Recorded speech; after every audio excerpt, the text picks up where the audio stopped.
আসসালামু আলাইকুম। আমাদের চ্যানেলে আপনাদের সুস্বাগতম। আজকে আমাদের প্রথম ভিডিও।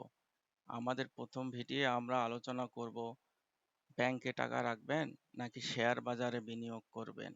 আমরা দুটো বিষয়ের তুলনামূলক আলোচনা করব সংক্ষেপে এবং সর্বোচ্চ ৩ মিনিটে। ইতিমধ্যেই আপনারা স্ক্রিনে আমাদের ডিসক্লেইমার বা সতর্কতা বিষয়টি দেখে নিয়েছেন। আপনার ১ লাখ টাকা ৫ বছরে কোথায় বেশি বড় হবে, ব্যাংকে নাকি শেয়ার বাজারে?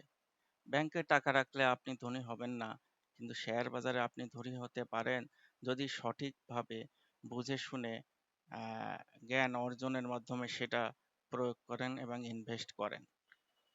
অনেকেই মনে করেন ব্যাংকে টাকা রাখা সেফ এবং শেয়ার মার্কেটে বিনিয়োগ করা ঝুঁকিপূর্ণ, কিন্তু এটা ডিপেন্ড করে আপনার জ্ঞান এবং সেটার প্রয়োগের উপর, আপনার পরিশ্রমের উপর। দেখুন আমাদের দেশে ব্যাংকগুলোর কি অবস্থা। লক্ষ লক্ষ মানুষের টাকা আটকে আছে অধিকাংশ ব্যাংকে। ৮-১০টা ব্যাংক আছে যারা খুব ভালো পারফর্ম করতেছে। হ্যাঁ, এবং যেহেতু ব্যাংকের সংখ্যা কমে গেছে ভালো ব্যাংকের, তাই তাদের ইন্টারেস্ট রেটও কমে আসতেছে, তারা টাকা বিনিয়োগের জায়গা পাইতেছে না। এখানে দেখছেন ইসলামী ব্যাংক ১২%, আসলে না, এটা আরো কম, 9.75% তারা লভ্যাংশ দেয়, প্রভিশনাল লভ্যাংশ দেয়। হুম, এছাড়া ব্র্যাক ব্যাংক দেয় 8.5 থেকে 9.5% পর্যন্ত।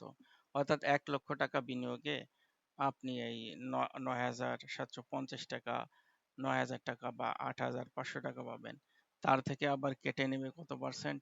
মিনিমাম 10%। যদি আপনি ট্যাক্সের কাগজ জমা দেন তাহলে 10%, না হলে 15% টাকা ট্যাক্স হিসাবে কেটে নেবে। সেক্ষেত্রে আপনি পাবেন ৮,৫০০ টাকা ম্যাক্সিমাম। তো এই ৮,৫০০ টাকা ৮.৫% যদি হিসাব করি, অন্যদিকে আমাদের দেশে ইনফ্লেশন আছে প্রায় ৮ থেকে ১০%। তার মানে কি, আপনি সারা মাসে বিনিয়োগ করলেন, সারা বছর বিনিয়োগ করলেন এবং রিটার্নটা হলো ইনফ্লেশন কারেকশনে যে জিরো। হ্যাঁ, যদি কিনা আপনার ব্যাংকটা জীবিত থাকে। এবার আসি শেয়ার বাজারে। শেয়ার বাজারের বিনিয়োগ ঝুঁকিপূর্ণ, এটা সারা বিশ্বের সকল স্টক এক্সচেঞ্জের জন্যই প্রযোজ্য। তবে আমাদের দেশে অর্থাৎ বাংলাদেশে আরো একটু বেশি ঝুঁকিপূর্ণ। কেননা আপনারা আর্থিক খাতের ব্যাংকগুলোর বিষয়ে দেখেছেন, রাজনৈতিক কারণে প্রভাবশালী ব্যক্তিদের অসৎ উদ্দেশ্যে ইনভেস্টমেন্টের কারণে আমাদের দেশের স্টক এক্সচেঞ্জ ঝুঁকিপূর্ণ।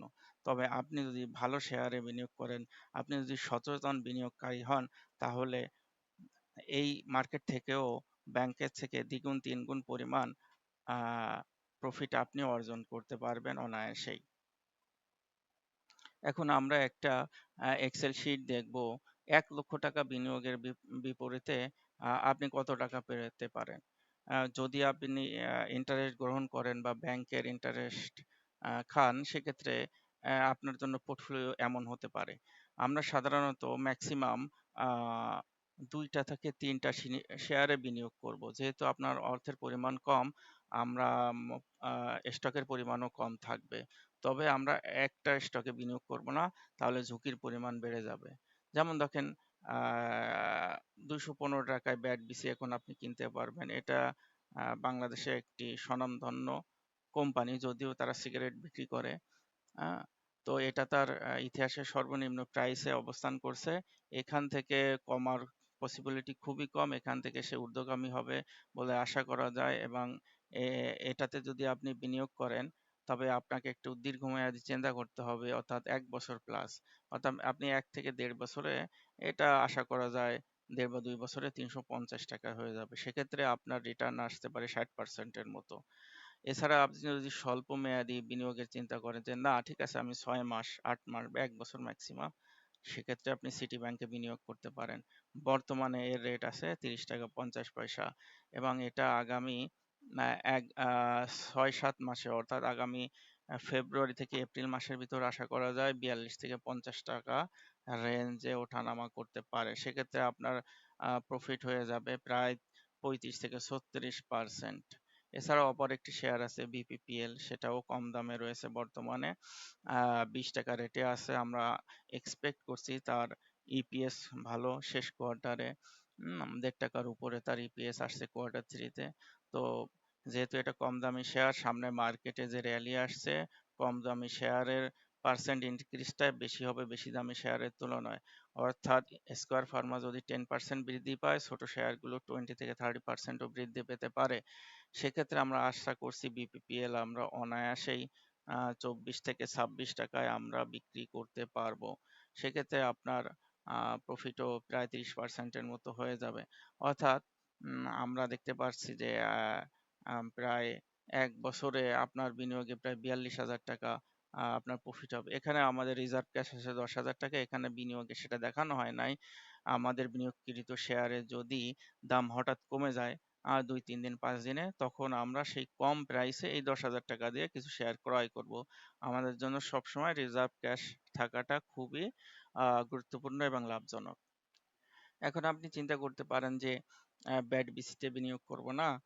ব্যাড বিসিতে যেহেতু দীর্ঘদিন আমাকে ইনভেস্ট করে রাখতে হতে পারে 1 থেকে 2 বছর, সেক্ষেত্রে আমরা অপর একটি স্টক চয়েস করতে পারি। সেটা হলো টেলিকম খাতের এডিএনটেল। এডিএনটেলও খুব ভালো পজিশনে রয়েছে।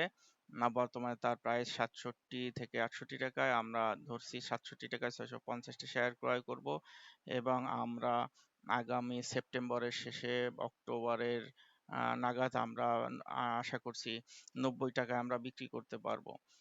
সেক্ষেত্রে আমাদের প্রায় 33% প্রফিট হবে।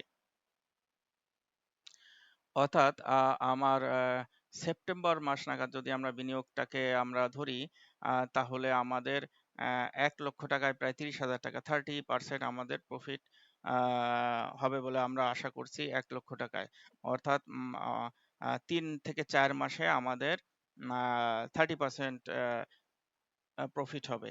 আমরা যদি বছরের হিসাবে চিন্তা করি, তাহলে তো আমরা একে ইজিলি 3 দিয়ে গুণ করতে পারি। হুম অর্থাৎ বাৎসরিক হিসাবে সেটা কম্পাউন্ডিং প্রায় 90% প্রফিট হয়ে যায় স্বল্প সময়ে। অর্থাৎ আমরা দেখতে পাচ্ছি যে মিনিমাম 30% তো আমাদের হচ্ছেই। অর্থাৎ ব্যাংকের থেকে আমাদের 3 গুণ রিটার্ন আমরা পাচ্ছি। আর শেয়ার মার্কেটে ক্যাপিটাল গেইন 50 লক্ষ টাকা পর্যন্ত ট্যাক্স ফ্রি। এবার আমরা দেখব সুদমুক্ত অর্থাৎ হালাল ব্যবসাগুলোতে কিভাবে ইনভেস্ট করা যায়। আমরা বলে নেই, আল্লাহ পাক সুদকে হারাম করেছেন, ব্যবসাকে হালাল করেছেন। যেসব প্রতিষ্ঠানের মূল ব্যবসা আহ, সুদ নয়, আমরা সেই সমস্ত প্রতিষ্ঠানের যেমন শিল্প, রসায়ন, কেমিক্যাল, ঔষধ, এগুলোতে আমরা বিনিয়োগ করতে পারি, যার মূল ব্যবসা সুদ নয়। যেমন আমার 2টি শেয়ার রয়েছে বিপিপিএল। বিপিপিএল বর্তমানে 20 টাকায় আছে, এডিএনটেল 67 টাকায় আছে। এছাড়া আমরা বঙ্গ, সিবিও এগুলোতে বিনিয়োগ করতে পারি। এগুলো লো লো ক্যাপিটালের শেয়ার এবং এইগুলো জেড ক্যাটাগরিভুক্ত নয়। উল্লেখ্য, আমরা জেড ক্যাটাগরিভুক্ত শেয়ারে বিনিয়োগ করব না। হুম অপর 2টি শেয়ার রয়েছে অ্যাপেক্স ফুড এবং ইন্ডেক্স অ্যাগ্রো। অ্যাপেক্স ফুড খুবই ভালো শেয়ার, তাদের ভালো ইনকাম রয়েছে। ইন্ডেক্স অ্যাগ্রো নিয়মিত ডিভিডেন্ড দিয়ে থাকে। তো আমরা এগুলোতেও বিনিয়োগ করতে পারি আপনার চয়েস অনুযায়ী। এছাড়াও আমিও কিছু শর্ট লিস্ট শেয়ার আপনাদেরকে সাজেস্ট করব, সেখান থেকেও আপনারা বিনিয়োগ করতে পারেন। আমরা আপাতত এই কয়টা শেয়ার নিয়েছি। যেমন বঙ্গস, বঙ্গস বর্তমানে 132 টাকায় রয়েছে, আমরা 180টা শেয়ার কিনবো এবং আমরা এটা এক্সপেক্ট করতেছি সেপ্টেম্বর মাসের নাগাদ 170 টাকায় যাবে।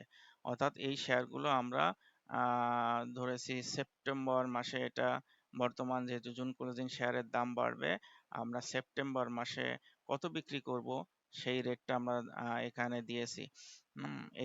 এটা হলো সেলিং প্রাইস, এটা বাইং প্রাইস। এখানে হলো আমাদের প্রফিট, এটা হলো প্রফিটের পার্সেন্ট। অর্থাৎ আমরা যদি এভাবে বিনিয়োগ করি, তা আমরা এক্সপেক্ট করছি এখানেও 31,000 টাকা, 1 লক্ষ টাকা 31,000 টাকা, প্রায় 31% প্রফিট আমাদের হবে। এবং 10,000 টাকা আমাদের রিজার্ভ রয়েছে, সেই 10,000 টাকাও আমাদের 2-3 হাজার টাকা লাভ হইতে পারে যদি আমরা যখন শেয়ারের দাম কমে যাবে। এবার আমরা চার্টে যাব। আমরা এখানে এটা সিটি ব্যাংকের চার্ট।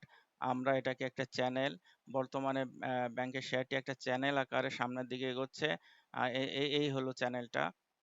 আমরা এটা নীল কালারের দিকে আমরা দৃষ্টি দেই, এইভাবে এগোচ্ছে। এটা হলো আমাদের কনজারভেটিভ ওইটা যদি চিন্তা করি, তাহলে এই জুন মাস 2027-এর জুন মাস নাগাদ এটা এইখানে পৌঁছে যাবে, অর্থাৎ 42 টাকা। 42 টাকা ঘর 42 থেকে এই 45 রেঞ্জে চলে যাবে। এছাড়া আমরা যদি মডারেট এক্সপেকটেশন করি, তাহলে এটা একটু আপের দিকে যাবে, এভাবে এভাবে তখন জুন নাগাদ সেটা আমরা 50 টাকায় দিকে আমরা বিক্রি করতে পারবো। এবার আমরা আসি যে এই প্রাইসটা আমরা যদি, এখন তো 30 টাকা রেঞ্জে আছে, 30 টাকায় ট্রেড হয়েছে 30-50-এ, আমরা যদি ডিসেম্বর নভেম্বরে কিনতাম তখন কি রেট হইতো? এই যে এই রেটে আছে, 25 টাকা রেটে ছিল। হুম, মার্চে ছিল, এখানে ছিল হলো 23 টাকা। আমরা তখন সেই অনুযায়ী এবং দাম বৃদ্ধি পেয়ে জুন মাসে কত হলো? 30 টাকা হয়ে গেল। তো ওই অনুযায়ী যখন ব্যাংকের শেয়ারের দাম কম থাকে তখন ক্রয় করলে কেমন লাভ হয়? যেমন দেখুন, সিটি ব্যাংক আমরা ওই সময় 20 টাকায় কিনতে পারতাম।